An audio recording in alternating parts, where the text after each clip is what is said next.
Buenas noches, mis queridos amigos, hermanos. Hoy estamos iniciando un nuevo estudio bíblico. Vamos a estudiar la primera carta de Pablo a los Corintios. Bueno, como les digo, yo espero que ustedes sean edificados, bendecidos. Estoy siempre tratando de hacer yo el trabajo de la investigación y de ver, para que todos tengamos más entendimiento, más conocimiento. ¿Amén?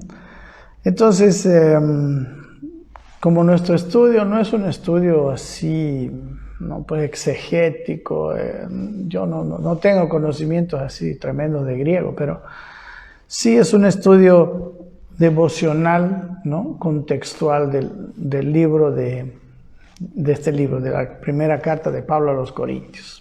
Así que vamos a empezar con el primer capítulo, ¿no? Y ahí es donde vamos a ir viendo con las cosas que dice, un poco de la iglesia, un poco de la historia, de la geografía. Dice, los 3 primeros versículos son los versículos de saludo, pero también nos traen bastante e interesante información. Dice 1 Corintios 1:1, dice Pablo, llamado a ser apóstol de Jesucristo por la voluntad de Dios, y el hermano Sóstenes, a la iglesia de Dios que está en Corinto, a los santificados en Cristo Jesús, llamados a ser santos, con todos los que en cualquier lugar invocan el nombre de nuestro Señor Jesucristo, Señor de ellos y nuestro. Gracia y paz a vosotros de Dios nuestro Padre y del Señor Jesucristo. Mira, este saludo nos aporta información importante. La primera información es que esta carta fue escrita por Pablo, ¿no? La primera palabra que viene en la carta es Pablo, ¿no? Él se identifica inmediatamente, ¿no? Pablo, que es el nombre, es su nombre hebreo helenizado. Su nombre anterior de este apóstol era Saulo, ¿no? Ustedes saben que él antes había perseguido a la iglesia de Dios, era un fariseo furioso. Él estuvo aprobando el apedreamiento y la muerte de Esteban, ¿no? Podemos leer esto en el capítulo 7 de Hechos. Y ahí el nombre de él era Saulo, ¿no? Él, nacido en Tarso de Cilicia, una ciudad al norte, ¿no? Al noroeste, al sur podemos decir de la parte de Galacia. Muy bien, él dice, en realidad Pablo dice que él lo llama Saulo en su libro, en el libro de los Hechos, ¿no? Hasta el capítulo 13, ¿no? Del capítulo 13:9, el nombre que usa Lucas es Pablo, ¿no? Porque Pablo es un nombre romano, ¿no? Porque en realidad Pablo fue un apóstol llamado a predicar a los gentiles específicamente, ¿no? Todos los otros apóstoles predicaron especialmente a los judíos, ¿verdad? Los judíos primero en Jerusalén y después también fueron esparcidos a todo lado y siempre llegaban a los judíos, ¿verdad? Pablo también hacía, esta era su manera de llegar cuando viajaba. Si usted lee los viajes misioneros de Pablo, siempre llegaba primero a la sinagoga, porque en realidad pues los judíos eran estudiosos del Antiguo Testamento, y el Antiguo Testamento contiene pues la palabra de Dios, contiene la ley, contiene muchísima revelación que Dios hizo a su pueblo. Bueno, dice que él se dice llamado a ser apóstol de Jesucristo, ¿no? La palabra apóstol en realidad es interesante, no es una traducción, se llama una transliteración. Una transliteración es cuando una palabra del idioma griego simplemente se nombra con letras latinas, digamos, nuestras letras, ¿no? Porque en realidad la la traducción de apóstol es la palabra enviado, ¿no? Se traduce una persona enviada con órdenes para cumplir, ¿no? Entonces, pero no sabemos por qué, pues esto también tiene que ver con los traductores, pero ellos simplemente han tomado el nombre apóstol nomás. Amén. Entonces, eso es lo que él dice, ¿no? Llamado a ser enviado, podríamos decir, de Jesucristo, ¿no? Con órdenes que cumplir. Y luego lo vuelve a recalcar, dice, por la voluntad de Dios, ¿no? Realmente, ninguna persona es enviada por sí misma, ¿no? Si alguno es enviado por otra persona, ¿no? Otro es el que lo envía. En este caso, Pablo afirma ser enviado por Jesucristo y según la voluntad de Dios, ¿no?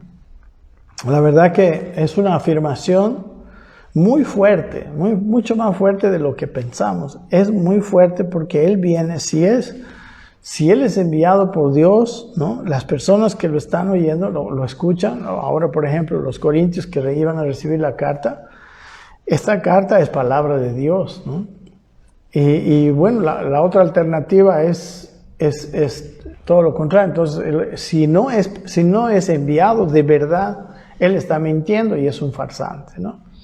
Pero nosotros entendemos que Él ha sido enviado por el Señor y bueno, hay muchos testimonios internos y externos de esto. Entonces, Él es enviado dice, de Jesucristo, por la voluntad de Dios. Y luego nombra a un hermano, el hermano Sóstenes. El hermano Sóstenes es mencionado como hermano, ¿no? Y una vez en el Nuevo Testamento, y una vez más en el Nuevo Testamento es enviado, precisamente cuando Pablo llega en su segundo viaje misionero, cuando llega a Corinto, ¿no? Y funda la iglesia. En su segundo viaje misionero, que empieza en el libro de los Hechos, el capítulo 15, el versículo 36, ¿no? Ahí empieza su segundo viaje misionero. Dice, después de algunos días, Pablo dijo a Bernabé, volvamos a visitar a los hermanos en todas las ciudades en que hemos anunciado la palabra del Señor para ver cómo están, ¿no? Entonces, Pablo ya había ido en su primer viaje misionero a las iglesias que estaban en ese lugar cerca de la iglesia de Antioquía, ¿verdad? La iglesia de Antioquía era la primera iglesia gentil y la que enviaba a Pablo cada vez. Entonces Pablo ahí quiere volver, ¿no? a confirmar a las iglesias que había fundado, ¿verdad? En su primer viaje misionero, unos años antes. Y luego nos podemos ir, ¿no? Al capítulo 18, es cuando llega a Corinto. Miren, quiero compartir con ustedes un mapita de su viaje misionero. Amén. A ver, vamos a ver si no la tarreamos aquí. ¿No? Miren, aquí está el segundo viaje misionero de Pablo, ¿no? Si ustedes ven toda esta zona, es la parte, ¿no? de la tierra prometida, ¿no? Aquí está, este es el Mar Muerto, aquí arriba está el Mar de Galilea, el río Jordán, aquí está, ¿no? Judá, Jerusalén, etc. Como ustedes saben, está aquí a la derecha, ¿no? A este lado, al lado derecho, está, digamos, si tuviéramos el mapa completo, ahí está el Asia, ¿verdad? Aquí arriba, esta parte de aquí se llama el Asia Menor. Aquí a este lado, ¿no? Aquí vemos Italia, está Europa, ¿no? Este es Grecia y aquí está Italia, más allá está España, etc. Y la parte de aquí del sur esta parte de aquí es el África, ¿no? Aquí está Egipto, por ejemplo. ¿Ok? Entonces su viaje misionero, el apóstol Pablo, lo hace de aquí, desde Antioquía, ¿no? Bueno, aunque aquí el viaje está desde antes, cuando salieron de Jerusalén a Antioquía. Bueno, él va a Tarso, que era su ciudad natal, este es en la parte de Cilicia, y van a la iglesia. Él él se fue esta vez con Silas, ¿no? El primer viaje había ido con Bernabé, pero ahora fue con Silas, otro acompañante. Entonces de Tarso se fue a Derbe, ¿no? Que era una de las ciudades que había fundado, en las ciudades donde había fundado la iglesia en su primer, Derbe, Iconio y Listra, ¿no? Y esta otra Antioquía de Pisidia se llama la otra Antioquía, ¿no? Esta es la Antioquía de Siria, donde estaba la iglesia misionera, podemos decir que envía misioneros y que envió a Pablo. Y luego él va por Antioquía y bueno, aquí está más o menos el viaje, ¿no? Luego llega a un lugar que se llama Troas, cruza a esta parte, ¿no? A Filipos, ¿no? que es la parte, esta parte se llama Macedonia y esta parte del sur se llama Acaya, ¿no? Aquí está Grecia. Entonces cruza y llega a Filipos, ¿no? de donde recoge a Lucas, el médico, ¿no? Y luego ahí predican, en todos estos lugares predican, son perseguidos, ¿no? por los judíos. Luego llega a Tesalónica, luego llega a Berea, luego llega a Atenas, y de ahí de Atenas se va hasta Corinto, ¿no? Y esta es la primera vez donde llega a Corinto, ¿no? Ahí está como 1 año y medio, parece ser más o menos, y luego se regresa en su viaje de regreso pasando por Éfeso, por todos estos lugares, Rodas, Pátara, y viene al lado sur de Chipre hasta Cesarea y vuelve a Jerusalén. ¿Ok? Espero que algo le haya ayudado, ¿no? Aquí quiero mostrarles, esta es la parte de, aquí al norte está Europa, ¿no? Esta parte de sur es la parte de Grecia, ¿no? Y aquí está su capital, Atenas. Y aquí, entre esta parte de aquí, que se llama la región de Acaya, ¿no? Y la región de Macedonia, que está aquí al norte, había un paso muy delgadito, ¿no? Donde pasaban por aquí, tenían que pasar todas las caravanas, ¿no? Y ahora en realidad es como el canal de Panamá, ¿no? Quiero mostrarles nomás unas fotitos. Y aquí arriba está Italia. Italia, digamos, estaría como a este lado, ¿no? Por aquí Italia, España mucho más lejos. Seguiríamos, ¿no? Seguiríamos viendo el mapa. Entonces, Corinto es una ciudad aquí muy comercial, ¿no? Como vamos a mirar. Ok, que estaba en este Istmo, no sé cómo se llama, donde por aquí pasaba todo el comercio pasaba por Corinto, que venía de aquí, ¿no? Y después, ahora mismo, le voy a mostrar unas fotos. Miren, hay un canal, ¿no? Que se llama un canal de Corinto que une el mar Egeo con el mar Jónico, ¿no? Este canal, por ejemplo, si volvemos atrás, los barcos que venían por aquí, ahora pueden pasar, ¿no? Cierto calado de barcos pueden pasar por aquí para ir directamente por este lado y no tener que darse toda esta vuelta, ¿no? Estos lugares de aquí al sur, en épocas, ¿no? son lugares de podemos decir, de muchos vientos, complicados para la navegación, y aparte que se ahorran muchísimo al pasar, ¿no? por estos canales, ¿no? Como les mostró. Aquí esta vez unas fotos de los canales de Corinto. Muy bien. Ok, ahora sí, volvamos a lo nuestro. Espero que les haya ayudado esta presentacioncita. Bien, entonces, el hermano Sóstenes, como les digo, era ahí, cuando él llega a Corinto en este segundo viaje misionero. Pues vamos a leer, si quieren conmigo, Hechos 18, ¿no? que es el relato de cómo él fundó la iglesia de Corinto.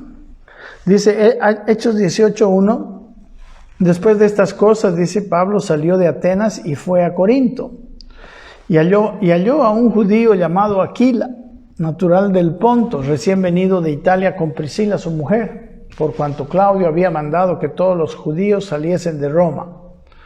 Fue a ellos, y sí, como era del mismo oficio, se quedó con ellos y trabajaban juntos, pues el oficio de ellos era hacer tiendas en Corinto, ¿verdad? Y discutía en la sinagoga todos los días de reposo y persuadía a judíos y a griegos. Y cuando Silas y Timoteo vinieron de Macedonia, ¿no? Ellos se habían quedado allá porque a Pablo lo habían sentenciado, ¿verdad? La persecución fue tan grave que Pablo tuvo que huir hasta Atenas y de Atenas se fue a Corinto. Y aquí dice, Silas y Timoteo vinieron de Macedonia.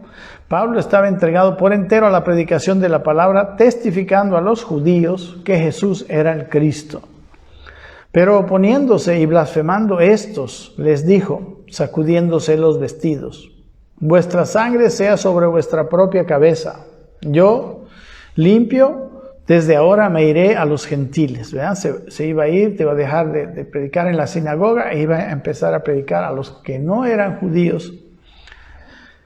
Y dice, y saliendo de allí, se fue a la casa de uno llamado Justo, temeroso de Dios, ¿no? También él era un temeroso de Dios. En realidad es un título que se da a las personas que no eran judías, pero que se habían convertido al cristianismo, al judaísmo.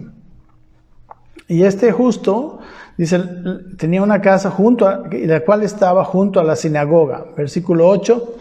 Y Crispo, el principal de la sinagoga, creyó en el Señor con toda su casa, y muchos de los corintios, oyendo, creían y eran bautizados, ¿no? Entonces aquí ellos estaban, ahí se estaba gestando la iglesia en Corinto.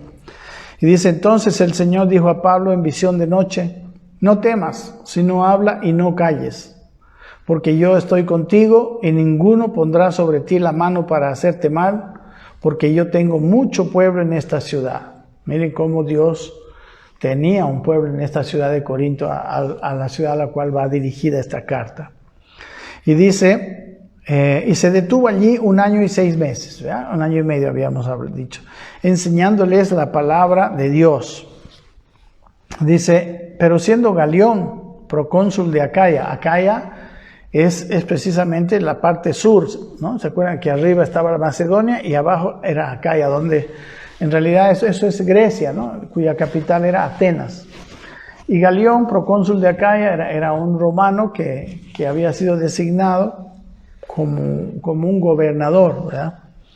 Dice, los judíos se levantaron de común acuerdo contra Pablo y le llevaron al tribunal, diciendo, este persuade a hombres a honrar a Dios contra la ley. Y al comenzar Pablo a hablar a Galión, dijo a los judíos, si fuera algún agravio o algún crimen enorme, oh judíos, conforme a derecho yo os toleraría. Pero si son cuestiones de palabras y de nombres y de vuestra ley, vedlo vosotros, porque no quiero ser juez de estas cosas, y los echó del tribunal. Versículo 17, aquí es donde aparece Sóstenes. Entonces todos los griegos, dice, apoderándose de Sóstenes, principal de la sinagoga, le golpeaban delante del tribunal, pero a Galión no se le daba de ello, ¿no? Lo empezaron a golpear a ver si el juez Galión, porque estaba haciendo de juez, decía algo, pero él era como indiferente, ¿no? Mas Pablo, dice, habiéndose detenido allí muchos días, después se despidió de los hermanos y navegó a Siria, y con él Priscila y Aquila, habiéndose rapado la cabeza en Cencrea porque tenía hecho voto. Ok, aquí se ve a Sóstenes, ¿no? Y él lo menciona a Sóstenes en la carta porque era conocido de ellos, ¿no? Entonces me imagino, ¿no? Y no sé qué otra razón puede tener. Entonces, ¿no? En aquel tiempo era como el rabino de la sinagoga, ¿no? Que se convirtió al cristianismo después y que Pablo lo menciona porque precisamente ellos lo conocían. Versículo 2 dice, a la iglesia de Dios que está en Corinto. Ya se ve que la iglesia había desarrollado, ¿verdad? La carta se escribe aproximadamente antes de Pentecostés, en el año 57, ¿no? Después de Cristo. Más o menos unos 3 o 4 años después de fundada la iglesia, él la escribe desde Éfeso, ¿no? se puede demostrar esto aproximadamente, ¿no? Corinto era una, como les digo, una ciudad, una metrópoli comercial de Grecia, ¿no? Una de las ciudades más grandes, ricas e importantes del Imperio Romano. Tenía 400,000 habitantes, cifra que sobrepasaba únicamente Roma, Alejandría y Antioquía, ¿no? Estaba situada sobre el istmo de Grecia, ¿no? Entre Acaya y Macedonia. Sobre la ruta principal comercial del imperio, por sus puertos pasaba el comercio del mundo. Esto podemos ver ahí en el mapa que hemos dicho. Y incluso, ¿no?, pasaban por esos puertos de un mar a otro, ¿no?, del mar Jónico al mar Egeo. Ciudad también, dice, llena de vicios y placeres. ¿Ok? Entonces, la carta, dice en el versículo 2, a los santificados en Cristo Jesús, llamados a ser santos, con todos los que en cualquier lugar invocan el nombre de nuestro Señor Jesucristo, Señor de ellos y nuestro. Entonces la carta va a los santificados en Cristo Jesús, que son llamados a ser santos. Interesante esta expresión, ¿no? La palabra santificado es la palabra agiazo, ¿no?, que quiere decir hecho santo. Significa puesto aparte, ¿no?, para Dios, ¿no? Santificar, hacer una persona, es lo opuesto a una persona koinos, ¿no? La palabra agios es, debemos decir, el antónimo de koinos. Koinos quiere decir común, ¿no? Entonces, agios quiere decir santo, especial, apartado, puesto aparte para Dios. Y luego dice, llamados a ser santos. La palabra santos es la palabra agios, ¿no?, de la cual se deriva también santificados. Entonces, ambas palabras se derivan, dice, ¿no?, el diccionario, de la misma raíz, ¿no?, que se encuentra, que la palabra hagnos, ¿no?, que habla de venerar, ¿no?, que quiere decir venerar. Entonces significa separado. Entre los griegos se usaba esa palabra, alguien dedicado a los dioses, ¿no?, alguien que estaba dedicado a los dioses, quizás un sacerdote, ¿no? Por ello la escritura en su sentido moral y espiritual quiere decir, cuando dice santos, una persona separada del pecado y por lo tanto consagrado a Dios, ¿no? Una persona consagrada a Dios donde su vida se ha podemos decir, es la palabra, ¿no?, consagrado, ¿no?, se ha dedicado a Dios. La verdad que somos santificados, hemos hecho santos por la obra de Cristo en la cruz del Calvario, pero dice, pero hemos sido llamados a vivir separados del pecado, ¿no? Esta carta se escribe a una iglesia con una vida bastante parecida a la vieja vida, ¿no? Esta es una iglesia, como vamos a mirar más adelante, con muchos problemas morales, etc. Y luego, bueno, vamos a seguir adelante. Y luego dice, dice, a ser santos con todos los que en cualquier lugar invocan el nombre de nuestro Señor Jesucristo, ¿no? Es una carta para ellos y para todos los que en cualquier lugar invocan al Señor Jesucristo, incluso para nosotros, ¿no? Es una iglesia, como les digo, esa era una iglesia muy, muy inmadura, muy carnal. Esa es la palabra que él mismo usa en el capítulo 3. Y nosotros también podemos ver que tiene mucho parecido, ¿no?, según yo, a las iglesias de nuestro tiempo. Amén. Entonces, luego el versículo 3 dice, gracia y paz a vosotros de Dios nuestro Padre y del Señor Jesucristo, ¿no? El gracia y paz era el saludo, ¿no?, griego y judaico, ¿no? Gracia es la palabra charis y paz, la palabra shalom en hebreo, ¿no? Saludo griego judaico.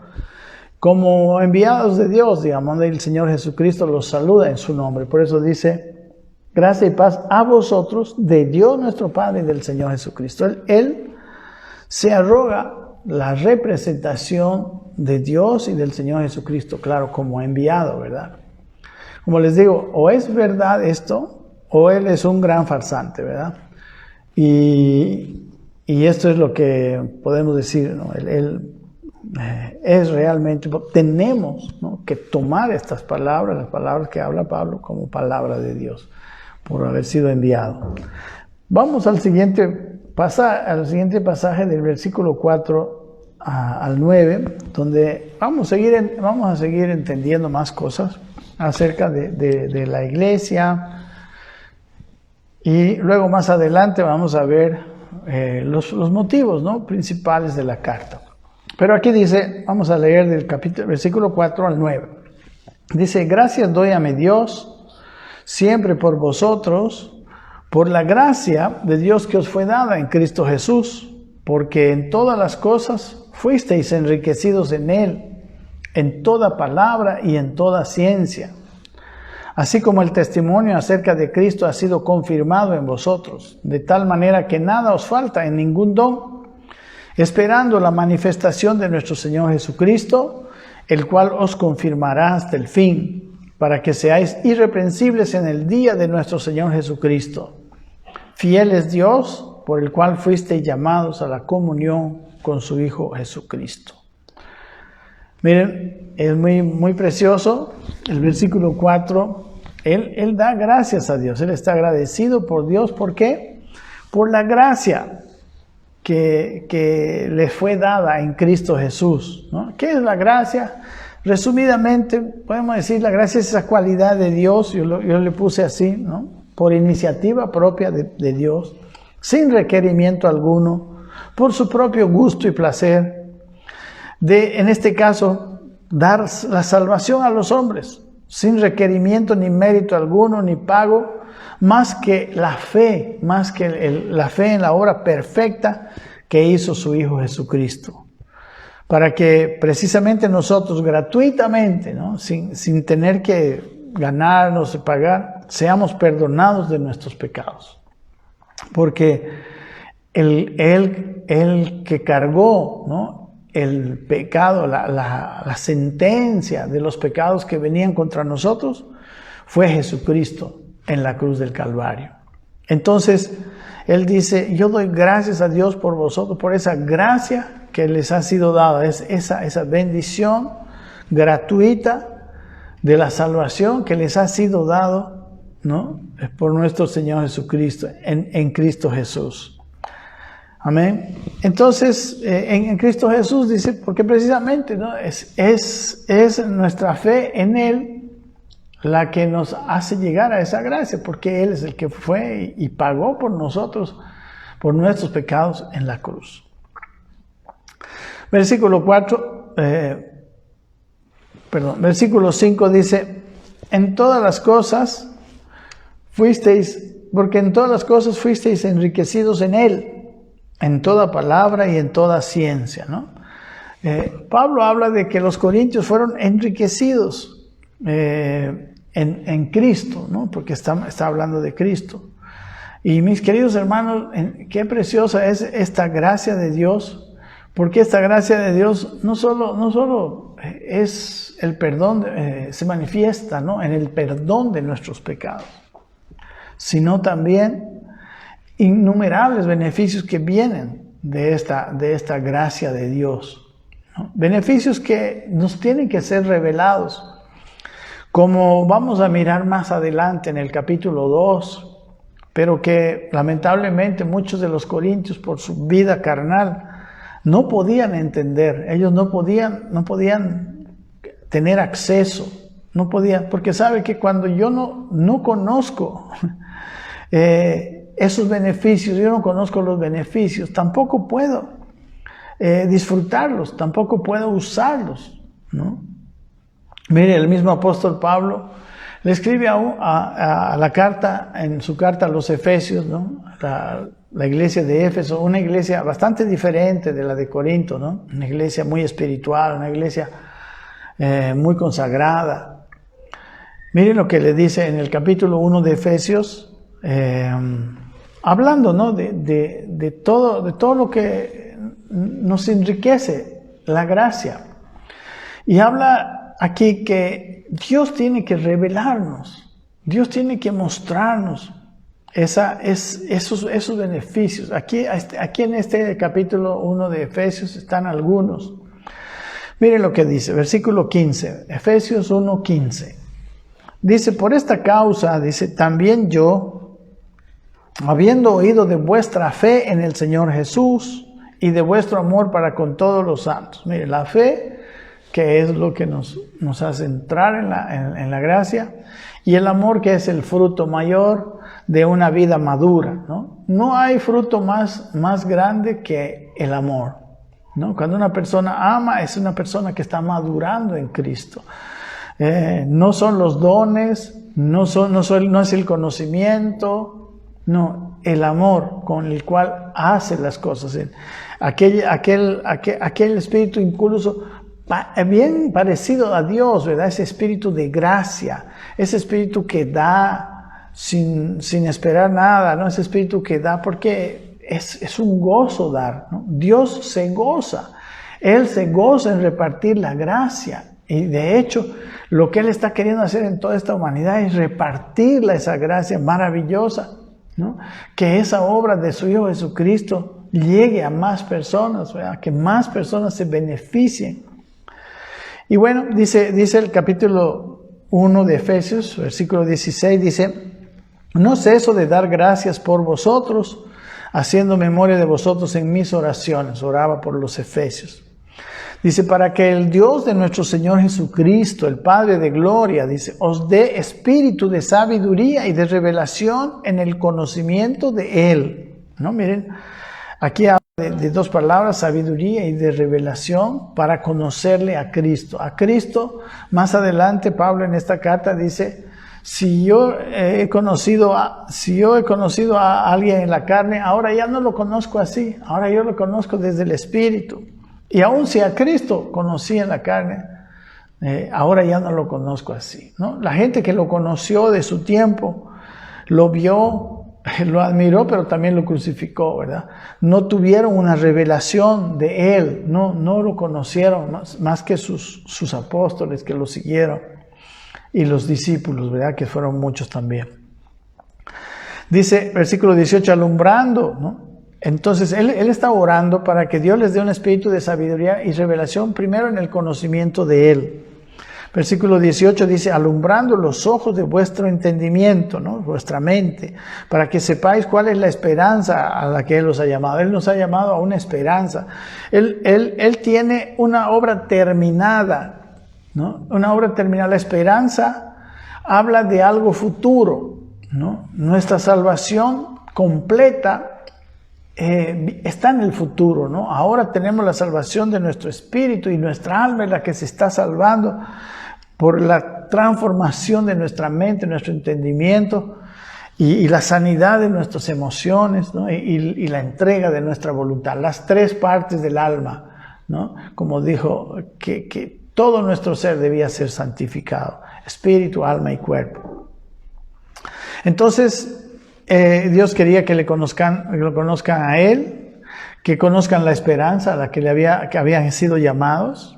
Dice, ¿y cuál es la riqueza de la gloria de su herencia en los santos? ¿No? Hay unas riquezas gloriosas de su herencia, ¿no? Él tiene una herencia para nosotros, Él es nuestro Padre, ¿no? Nosotros somos sus hijos.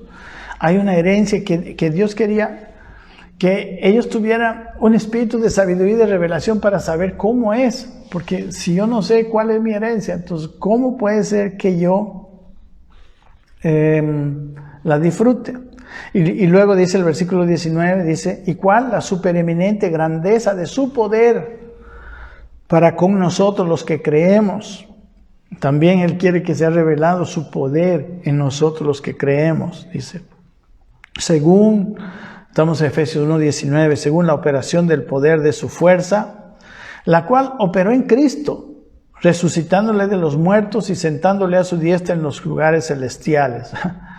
Miren, ese poder es tan grande, ¿no? Dice, es una supereminente grandeza de poder que resucitó a Cristo de los muertos. Ese poder resucitó a Cristo, lo sentó en los lugares celestiales. Versículo 21 dice, sobre todo principado y autoridad y poder y señorío, y sobre todo nombre que se nombra no solo en este siglo, sino también en el venidero. O sea, le dio autoridad sobre todo.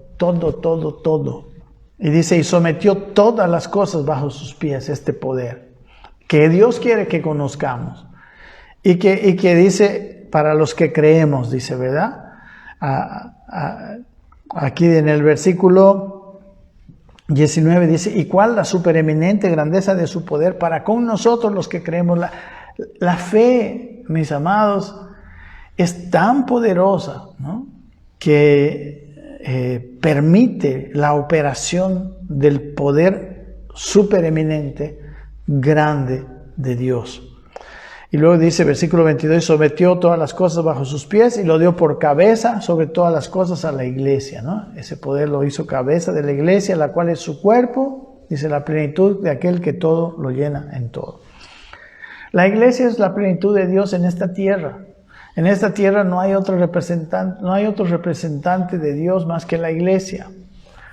Y hablando de la iglesia, no estamos hablando de una religión. No estamos hablando de la iglesia católica ni de la iglesia evangélica. Estamos hablando de la iglesia, de aquellos que verdaderamente han recibido al Señor y se han santificado y están caminando, ¿no? Somos santificados, llamados a ser santos y estamos en proceso. Amén. Lamentablemente, ¿no? Estas riquezas de las cuales habla aquí el versículo 5, ¿no? Que fueron enriquecidos en todas las cosas. Los corintios no estaban preparados para esta revelación.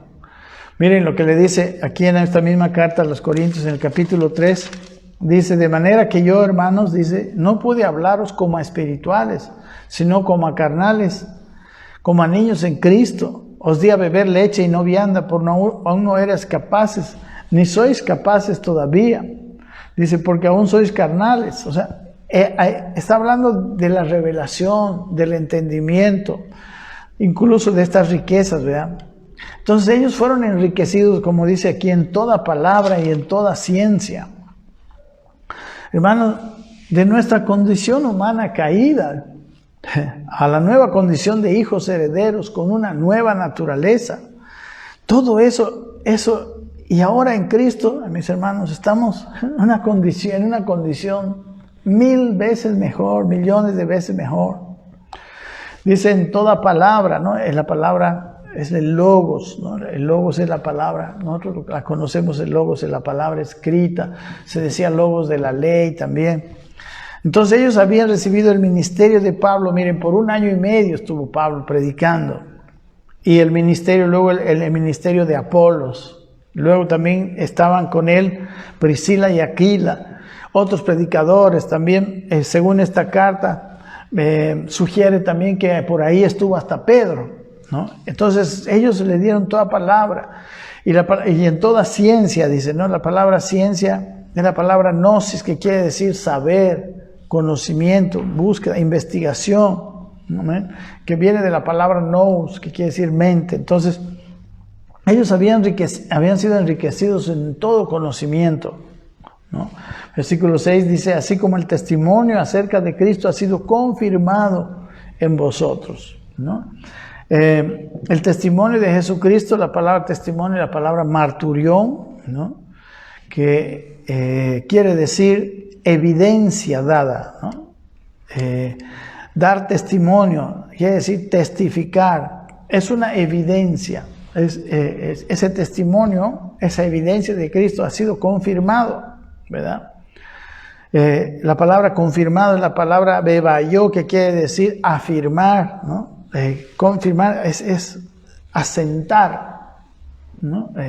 Poner firme como un cimiento. Sí, entonces ellos habían recibido, ¿no? El testimonio de Cristo, y también había sido confirmado. ¿Recuerdan el otro estudio de Lucas, donde habíamos visto acerca de la resurrección? ¿Recuerdan que Pablo también les dice, lo vamos a mirar en el capítulo 15, ¿no? Cuando veamos que había más de 500 hermanos a la vez, de los cuales habían visto la ascensión del Señor Jesucristo. Y dice, y muchos viven aún, dice 1 Corintios 15:3, dice, primeramente os he enseñado, dice, lo que mismo recibí, que Cristo murió por nuestros pecados, conforme a las Escrituras, y que fue sepultado y que resucitó al tercer día, conforme a las Escrituras, y que apareció a Cefas, y después a los 12, después apareció a más de 500 hermanos a la vez, de los cuales muchos viven aún, y otros ya duermen. Después apareció a Jacobo, después a todos los apóstoles, y al último de todos, como a un abortivo, me apareció a mí. Amén. Entonces el testimonio de Cristo había sido confirmado por testigos incluso presenciales. Versículo 7 dice, de tal manera que dice, nada os falta en ningún don, esperando la manifestación de nuestro Señor Jesucristo. Aquí a veces, puede darse confusión. La palabra don es la palabra carisma. Y su significado en el idioma, en el diccionario griego dice, es un don de gracia, un don dado de gracia, un regalo de gracia, una dádiva que involucra gracia, de parte de Dios como dador. Se usa, dice, de sus libres dádivas a los pecadores, como la salvación. Amén. Y dice, nada nos falta en ninguna gracia, o sea, Él nos ha dado todo. Recuerden que hemos sido enriquecidos en todas las cosas y hemos recibido de todo y de gracia. Dice, ¿no ve?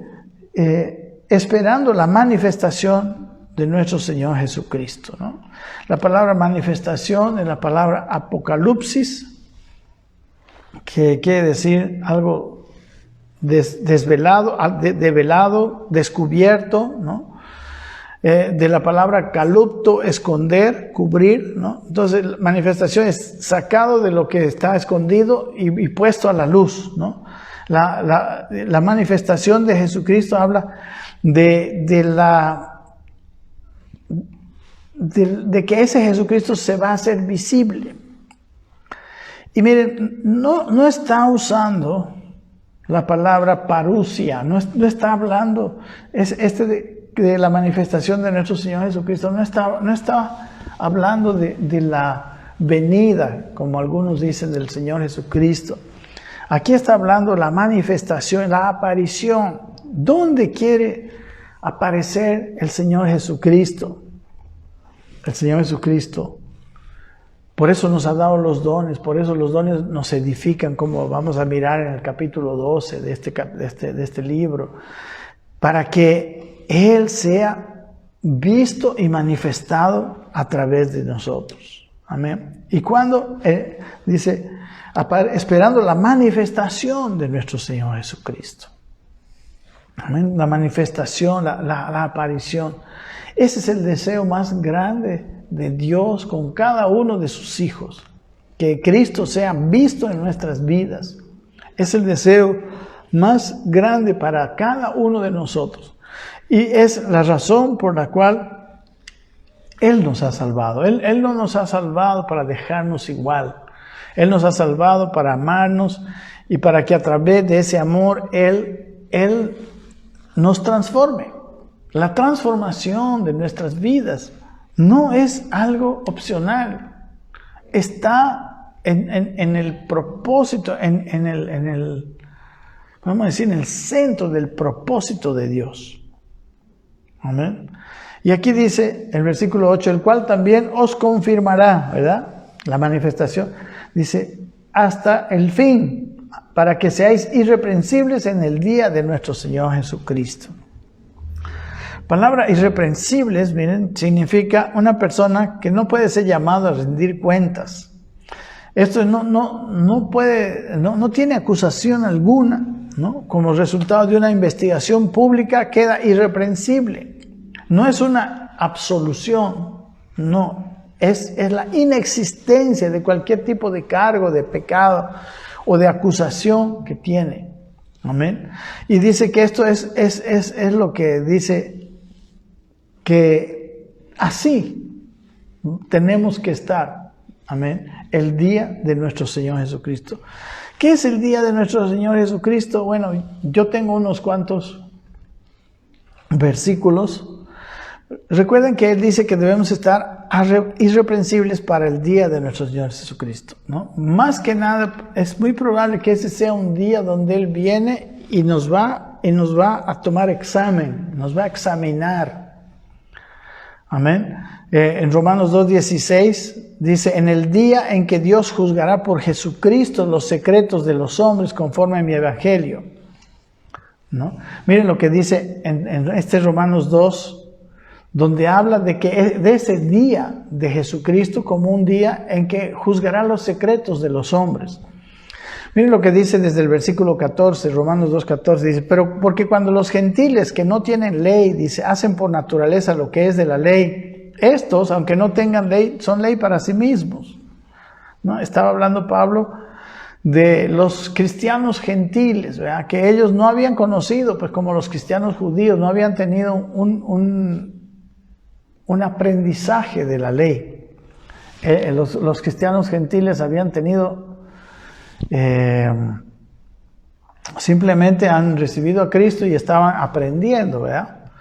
Pero dice, si ellos que no tienen ley muestran, dice, por naturaleza, esas cosas que son de la ley, porque, hermanos, si nosotros tenemos a Cristo, nosotros vamos a hacer los 10 mandamientos, nosotros vamos a hacer todo lo bueno, ¿no? La ley ceremonial se cumplió en Cristo, pero la ley moral es congruente con Dios, es una descripción de cómo es Dios. Y nosotros, aquí dice, los gentiles que no tienen ley, hacen por naturaleza lo que es de la ley, porque se habían convertido, porque habían recibido a Cristo y ya tenían la nueva naturaleza. Dice, estos, aunque no tengan ley, son ley para sí mismos, dice, mostrando la obra de la ley escrita en sus corazones. Recuerden que esta es la promesa del nuevo pacto. Dando testimonio a su conciencia y acusándoles o defendiéndoles sus razonamientos en el día en que Dios juzgará por Jesucristo los secretos de los hombres. Amén. Entonces aquí dice, en este versículo dice que el Señor nos confirmará hasta el fin. Nos afirmará hasta el fin. Para que seamos irreprensibles en el día de nuestro Señor Jesucristo. Amén. Filipenses 1:6 dice el apóstol Pablo, yo estoy persuadido de esto, dice, que el que comenzó en vosotros la buena obra, la perfeccionará hasta el día de Jesucristo. El apóstol Pedro, en 2 de Pedro 3:18, dice, antes bien, creced en la gracia y el conocimiento de nuestro Señor y Salvador Jesucristo. Amén. Un día, mis hermanos, en que tendremos que estar irreprensibles, en el momento en que Dios juzgará los secretos de los hombres. Los corintios, miren hermanos, tenían todo para crecer en Cristo y para llegar a ser irreprensibles. No les faltaba ningún don. Todo el testimonio de Cristo había sido confirmado. Amén. Así que eso es lo que dice aquí el apóstol Pablo. Y luego termina diciendo el versículo 9. Fiel es Dios, dice, por el cual fuisteis llamados a la comunión con su Hijo Jesucristo, nuestro Señor. Aquí habla de Dios como fiel, ¿verdad? Como un Dios fiel que nos llamó ¿a qué nos llamó Él? A la comunión con su Hijo Jesucristo. ¿Sabes cuál es el primer y gran llamado al que todos nosotros hemos sido llamados? A la comunión con Cristo. Es el primer llamado de todos. Y cuando estamos en esa vida de comunión, es ahí donde realmente nosotros somos transformados, somos confirmados, como que aquí dice, ¿no? Llegamos a vivir una vida por medio de la fe irreprensible, ¿no? Entonces la comunión con Jesucristo es el llamado de cada creyente. En 2 Corintios, en la segunda carta que escribe a los Corintios, en el capítulo 3:18, dice, por tanto, dice, nosotros todos, mirando a cara descubierta como en un espejo la gloria del Señor, dice, somos transformados de gloria en gloria en la misma imagen como por el Espíritu del Señor. Entonces nosotros, en la comunión con Dios, a la que fuimos llamados, somos transformados de gloria en gloria en su misma imagen. Ese es nuestro gran llamado del Señor. Y bueno, no seguimos más adelante, terminamos con este párrafo y continuamos el próximo día miércoles. Que Dios les bendiga, mis hermanos. Espero que lean el libro de 1 Corintios, se vayan empapando para que este estudio sea muy beneficioso para todos nosotros. Dios me los bendiga.